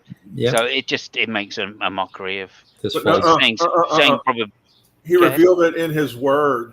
He revealed it in his word. Well, I forgot that part. I'm not saying he didn't. I'm just saying it's possible he did. It's just I'm being tongue in cheek, Silas, and you're trying to be more serious, and I do apologize. Sorry, for that. I beg your pardon. Well, I had a glitch. Did everybody else have a glitch? No, I didn't. The little yellow message came on the screen. Oh, really? Oh my God! Don't say you're in the Matrix. That's another one they like to accuse atheists of. How do you know you're not in the Matrix? Yeah, if everybody I counter with it doesn't matter. Then that's the reality we have to deal with. That's the reality we have to deal with. Real. Yeah. I counter with I'm poor and I don't have an American accent, and I don't know kung fu. So I couldn't be in the Matrix because they're all rich and have American accents. Wait a minute. There's no such thing as an American accent. That's the way people speak. You're the one with the accent. Okay. Real quick, Speed. Apparently, Susan Haack was very well named because she is a prolific author. So really? which book? Oh, Found Herentism. Okay, never mind. Oh yeah, there's and also Evidence and Inquiry. Okay, that's another one. Yeah. So anything she does on epistemology would have her basic ideas. Yeah, and she's pretty. I like her approach compared to some philosophers of epistemology who just tend to, now I found a hole in this idea and a hole in that idea, and what does Daniel Dennett call it? Oh my God. Counterexample mongering. Basically, like anytime you come up with a definition, they say, "Oh, but what about this little edge case, right? What about the fucking Gettier problem or whatever?" I mean, it's counterexample mongering. Dennett prefers the approach that we just, presumptively take, consider this and take it as, on its face value, basically, and move on. Otherwise, you never get anywhere. You just keep going in circles. And circles are really, oh my God. The Stanford Encyclopedia of Philosophy tell you if you want to go in a lot of circles, just read one article on knowledge. It's just holy fuck. Yeah, and we all know there's no such thing as a circle in the universe. Oh, right. Yeah, it doesn't really exist. So that's a counterexample. I was being facetious then. Michael Bell. Mhm. Well, B.S. Lewis is here. Is it possible that mind can produce material loss? This kid on the four-wheeler is doing circles through my neighborhood, and I have to keep muting myself. Damn kids.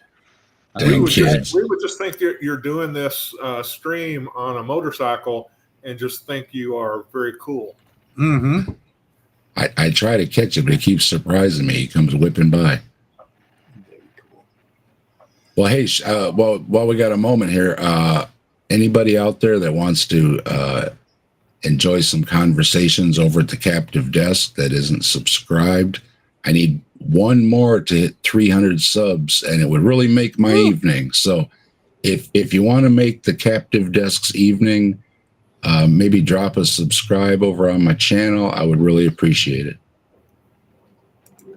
Did you know the tragic downfall of the Boy Scouts of America? I heard. They're going to let girls in, man. You can't have girls in Boy Scouts. They want to be open to more people coming in. How dare they? Yep. Well, you know, then it'll be equal opportunity child abuse, right? Boy Scouts are having a bit of a problem, but they just want to push the other thing. What is it? There's another organization they always tell everybody to go to. Yeah. Trail something about a trail. Yeah, that's what I was thinking. Trail Rangers or something like that, or good Christian organization. So. Yeah, you know. So back in a while ago, two twins took on the Boy Scouts of America because they were atheists, and they were like 10-year-old twins. And all the Christians just jumped on those poor kids, and I guess they almost ruined their lives because they didn't want to. They wanted to be Boy Scouts, but they didn't want to go to the worship services. And right at that time, I had two twins in the Boy Scouts who happened to be atheists. And we went to a camp out, and they had a religious ceremony where they were going to, have a pastor come and pray with the scouts. And the scout instructor came up to me. Apparently, my boy's reputation had preceded them. And he said, "Hey, Mike, if you don't want to, it's fine if your kids don't want to attend." And I asked my sons, I said, "Do you want to go to this or not?" And they said, "Oh, no, we want to see what this shit is about." So they went. So, there was a motorcycle. Anyway, or the three-wheeler. But that was interesting because my sons could have gone into the same controversy, but we had a scout leader who had a bit more of an open mind, right? And they could have tried to toss them out. And these poor kids, these two 10-year-olds from California, the Christians were just running them through the muck. I mean, really hurtfully. I can't read the story again. Thanks, Skyworks. I see that. Appreciate it very much. 300 subscribers. Woo-hoo. All right. Hey, take a screenshot. Congratulations. I'm gonna get a screenshot. Thank you. It's party time. Yeah. When is a Boy Scout not a Boy Scout? No, man. Welcome to Answers News for Monday, May 13th, 2024. In today's top story, Boy Scouts of America is changing its name to Scouting America. Oh, my God. I'm Dr. Fuck. What are we going to do? Well, maybe refer to each individual as a scout rather than a boy or a girl. I mean, just call them a scout, and you can still be the Scouts of America and have Boy Scouts and have Girl Scouts, although that might be a copyright infringement to actually refer to them as Girl Scouts. So you might just want to say Scout anyway. Yes, Scout. So, and also don't have a name called the Boy Scouts of America that's in Chapter 11 or whatever the bankruptcy for a group like that would be called, and expect to keep the same name if you try to create a new corporation. that is not $2.5 million in debt because of that lawsuit about diddling boys. Yeah, Well, let me make a quick joke on that then, Scott, since you're being serious this time. I think it's about people. P for people. So they think they should add a P to it and just call them sprouts. There you go. There you go. Thank you. Yeah, awesome. Yeah, they go on a little bit further that I don't want my daughters camping with boys. Well, the boys do. I mean, my kids would have had a whole lot more fun if there had been some girls, in the next tent. I don't know. They would have enjoyed. Ooh, maybe they could get some female scoutmasters who can be the chaperones. Oh, yeah. And I made a short out of this video, by the way, if anybody wants to check it out, about Gabby the paleontologist on the end there. Okay. It's only like a minute long. The one with the brown hair. Okay. She's a paleontologist and a geologist, and she said one of the dumbest things I ever heard. What? Answers in Genesis said something dumb. Oh, I can't. Check out my video. It's really short. It's just for a laugh. What's the name of it? If fish had arms, then I can't swim. Okay, or if fish had hands, then I can't swim. Wow. Okay. So she even got that wrong. Oh, right there. Okay, it's right. It's the first one. You just made it really not long ago. Well, the other one is a fully fledged biologist who's been working at Answers in Genesis since she did her master's. Oh, that one. Yeah. Georgia. And she says some wacky stuff. Yeah, she's lost her goddamn mind. I mean, she does. It just kills me that she's a molecular biologist. Can we listen to it, Dave? Go ahead. It's real short, so. Okay. And you'll see. I'll tell you after. The following video clip is from a Dr. Gabriella Haynes, who holds a PhD in geology and paleontology from the Federal University of Ceará State in Brazil, in conjunction with the University of Kentucky. She serves in the research department at Answers in Genesis, a young earth creationist organization founded by Ken Ham, based in Kentucky. Yeah, well, when I read this about five fingers, it reminded me my advisor when I was getting my PhD. My advisor told me, he was talking to me and said, we are related to fish. Look at your hands. You have 5 fingers. And then he was talking about the comparison with human and fish. And in my mind, it was like, I don't even know how to swim. I don't know where I'm going to be related to fish. Oh, no. That is without a doubt the dumbest thing I've ever heard. Well, I think it highlights one important thing. Christians really struggle with a sense of humor. Yeah. Well, it could be that in Brazil, that kills. I want to point out when he says you're a fucking idiot, I bleeped it just to keep it G. I did bleep it out of there. I was going to leave it in, but I try not to do the cussing on my channel. So I said, on second thought, so I went in there and I cut it out just a little bit. So he just says, "Yeah, you're an effing idiot." Yeah, I would have left it in just like I leave incel in the title of some of my videos. You know what he's saying. I try not to cuss on this channel, but I have a bigger failure rate than you do, Dave. Yeah. Always put a bleep on it, Dave. Always put a bleep on it. We don't want none of that fucking cussing. Yeah, none of that beep cussing. Yeah. It's my olive branch, right? Because not everybody likes to hear the cussing. So I put out an olive branch. I try to accommodate folks, and maybe they will still appreciate the humor in my little short video. And I say, beep those people.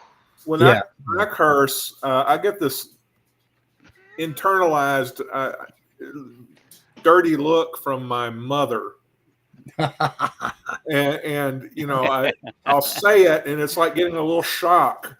And I've developed a tolerance over the years, but still, whenever whenever I do curse, I get this look of dismay and disgust and wondering, what happens to the furrow of your brow when you wonder where you went wrong.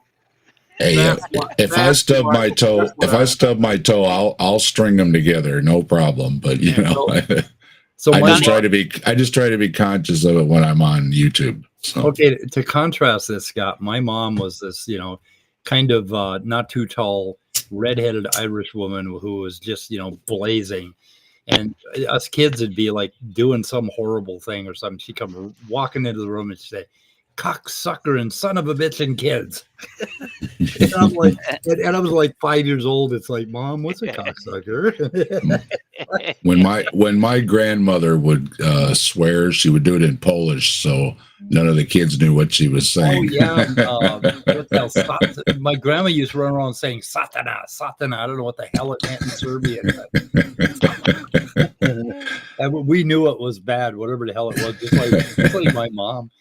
And what the hell else? My mom swore like a sailor, so I ended up going to work at an Italian bakery with my mom and a whole bunch of other people, and I instantly acquired this just foul language, and it's never left me. It's ingrained. There was a group of them that my grandmother worked at J.C. Penney. My grandmother, folks may not know J.C. Penney anymore, but it was a standard in the day. She worked there her 30 and retired and everything. And there was a crew of the ladies there that all spoke Polish. So they also would speak about the boss or, maybe a customer or something. So if you ever heard the elderly ladies just all of a sudden saying something in Polish while you were in a department store, they might have been talking about you. So, okay, Icarus is linking something here. Oh, Noah's Ark. Evidence for God. Ooh, that should be interesting. And then there's a pre-show watch party somewhere. Where's that at, Icarus? I think Matters Now is having a debate tonight. Okay. Somebody was having a debate, I think. YouTube's formatting just went nuts. Modern day debate. That's on modern day debate. Yeah. So let me go ahead and see if I can link that. And where is the watch party? Let me see here. So who's doing the debate? Matters Now does a lot of after shows. So yeah, Matters Now is doing the pre-show watch party. So yeah, but who's actually debating? Who's debating? I don't know. We'll go look at it here. Okay, I'm trying to get this stuff in my descriptions. Yeah, atheist versus Christian, Ozien versus Evidence of God. Let me see if I can get this over in a place where we can all look at it. That would be nice. Would that be nice? Would that not be nice? Ozien's been on the road.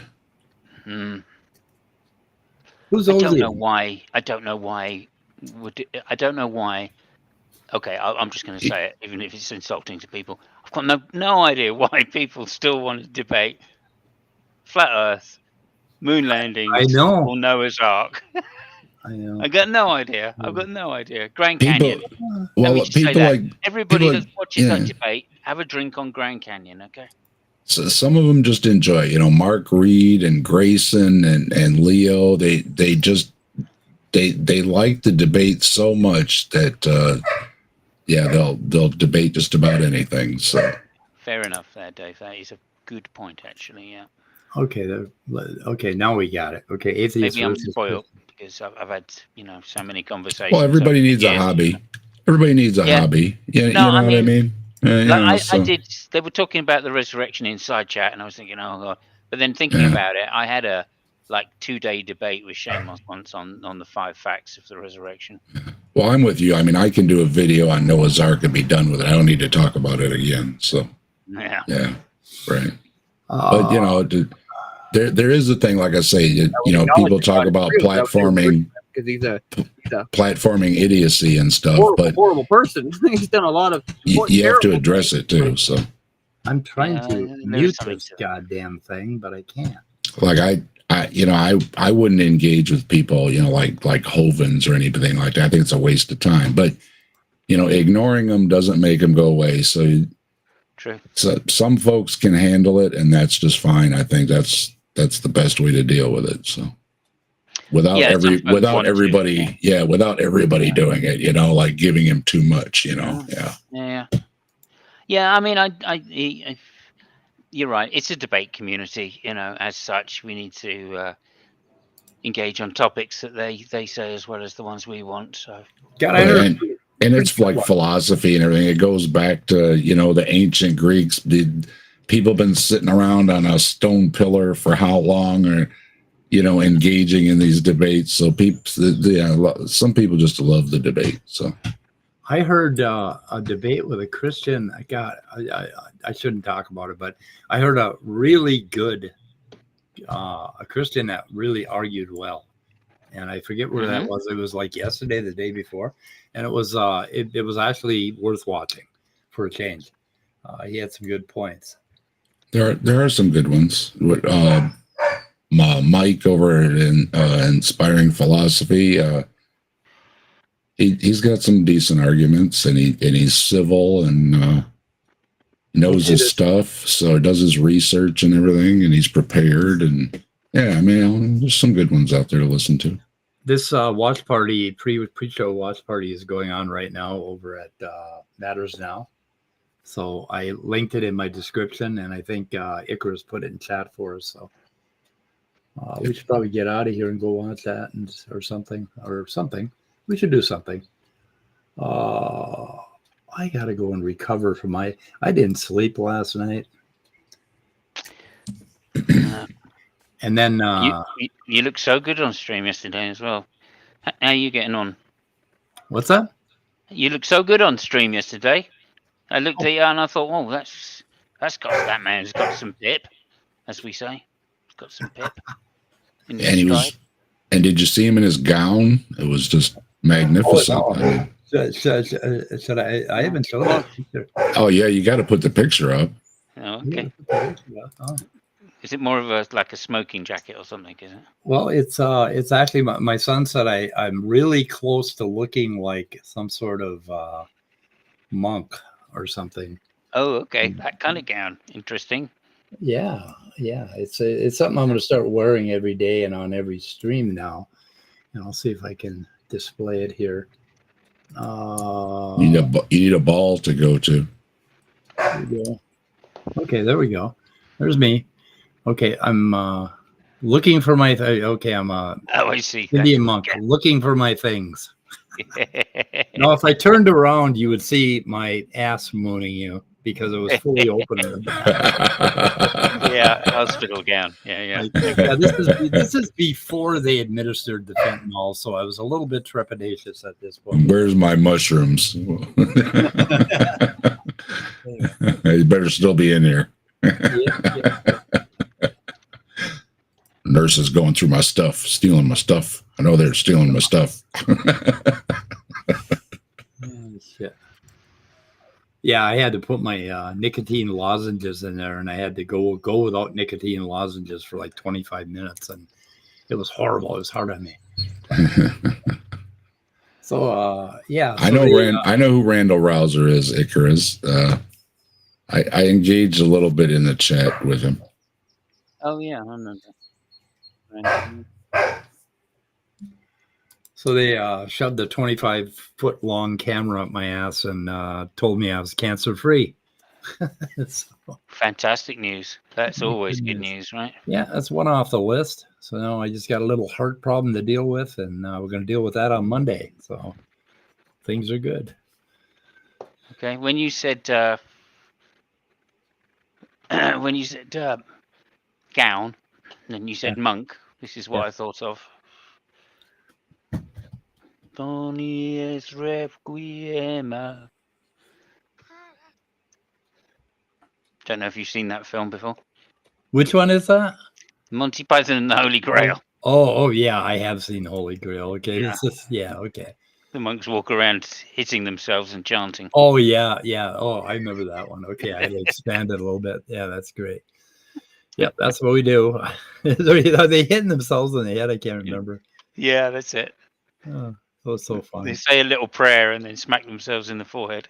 Oh, there are so many pieces of that where just utter genius. That any little piece you can clip out. And, I see 302. So. Oh, really? You're going up. Thanks, everybody. Appreciate it. Increasing. There we go. Anyway, cool. Okay. I want to get out of here. 666 is next. Now I got to shoot for 666. Yes, you do. The badge of honor. Somebody fucked it up. I'm up to 669. only took me 5 years to get here. My channel's really roaring. Yeah, well, don't. That 9 is just that 9 is just a 6 standing on its head. So it's. So yeah, I should bring this up. I don't know. Maya isn't in chat anymore, but I know they hate JimBob. But there's a possibility of getting JimBob and Danny to debate on this channel. What would you think of that? Danny versus JimBob. Yeah, let somebody else do it. That sounds great. Let somebody else do it. I think I'd kind of like to do that one.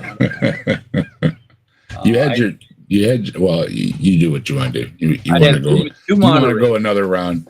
I'd have 2 moderators. I'd have Scott moderating JimBob, and me moderating Danny. Yeah, was it today or that, whatever it was? And yeah, they were trying to get me on there to explain pronouns to him. I'm like, you got to be kidding me. Oh yeah, okay, look it up. It's in the dictionary. There's a lot of really good articles. Danny's very well controlled when he's debating. When he's doing a proper debate, I've a lot of respect for Danny's. Not his prowess necessarily, but his manners when he's doing a proper debate. I reached out to him to see if he's interested, and he was very, very contained when he was on JimBob's channel, and I would like to see Danny unleashed with JimBob in a fair environment, and I'm pretty sure Danny would. Debated him once, right? Okay. Danny would mop up the floor with him. It would be kind of cool to watch. So, I don't. Yeah, I mean, I just don't understand. I mean, I'm not sure what he can debate about, though. JimBob, that is, because as I say, his arguments don't seem to be based in what I would call, I don't know, Yeah, and any kind of reality or any kind of education beyond the 7th grade. It's not based beyond the basic, even a basic theology level. That's my kind of issue, is that they're more not designed for the truth of the argument, but for the argument itself, for just having an argument. Well, it's a show with him. It's not a debate. It's not an actual discussion about philosophy. It's just a show that he wants to put on, and it's kind of disgusting. But if you could get out of him what his actual position was, in terms of what the presuppositions he has for some of these arguments, that might be. I would actually find that quite interesting. And Prophet Azad made fun of his art. Did you see that? Yeah. Oh no. Right at the beginning. Right at the beginning of the video, he makes fun of JimBob's art.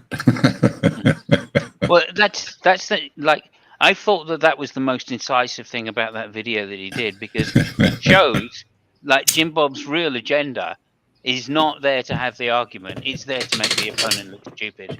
Yep. And he did that on something else. There was another show he was on, Fresh and Fit, and literally the guy was just trying to get under the, he was just trying to be a dick when it comes to standards of reason, right? So he was saying things like, well, you can't know, let me get you onto the grounding topic, right?